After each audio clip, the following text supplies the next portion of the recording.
We are 2.5 weeks from the holiday of Purim, and some of you may not know that Purim is a time of Jewish unity. And there are certain things that Jews do on the day of Purim, which celebrates the victory over Haman the wicked, that is a good idea for all of mankind.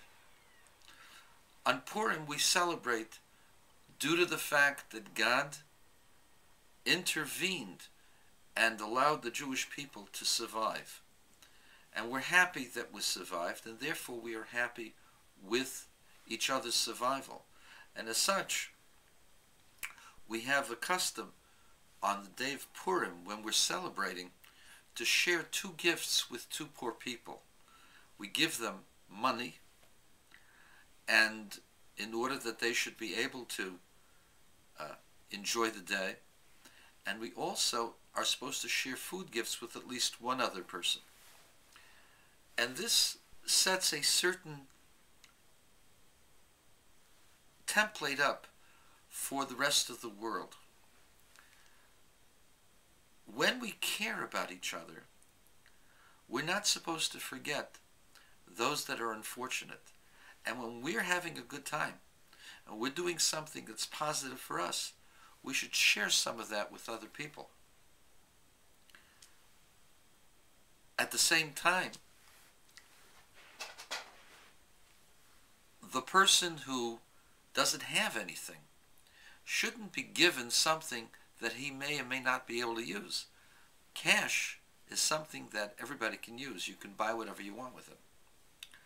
A friend, on the other hand, you're trying to make the friend feel part of what you're doing.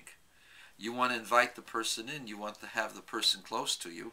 And if you can't have the person close to you, you want to share some of what you're doing with your friend. And so therefore, we Jews send food gifts to at least one friend, because we want the friend to share in our joy, share in our happiness, and share the same kind of things that we're engaged in.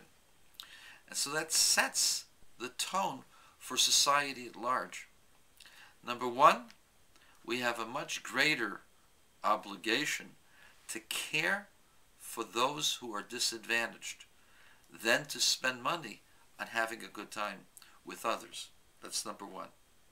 It is preferable to care for those who don't have than to give everybody a good time.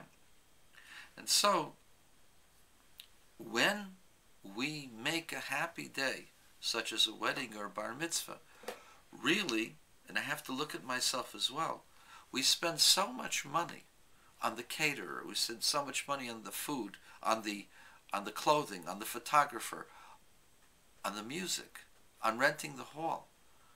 How much of that money could we have used to give somebody a sandwich, or to give somebody something that they could use to pay their rent or their electricity? I hate to say this, but there was a wedding that cost about $20 million, reportedly, recently, from one of the most well-known politicians. And the rumor has it that the marriage may be on the rocks.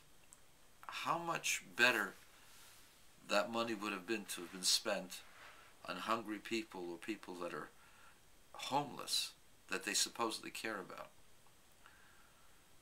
And people's actions have to match their purported values.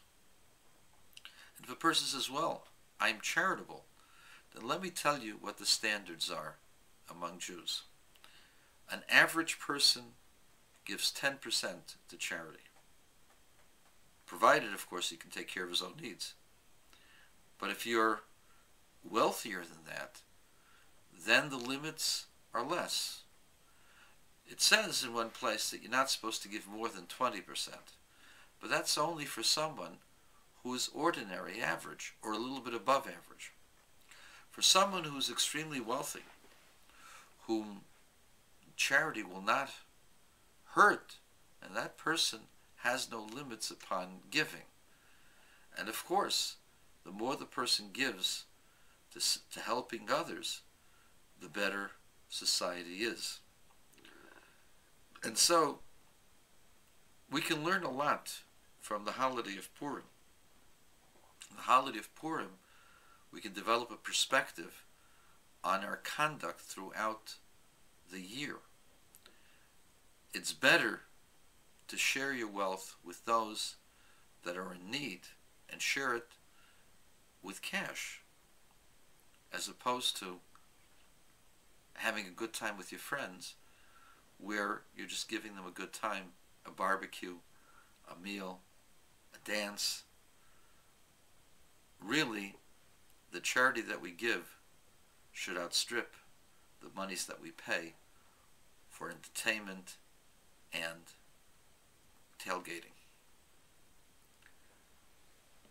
I want to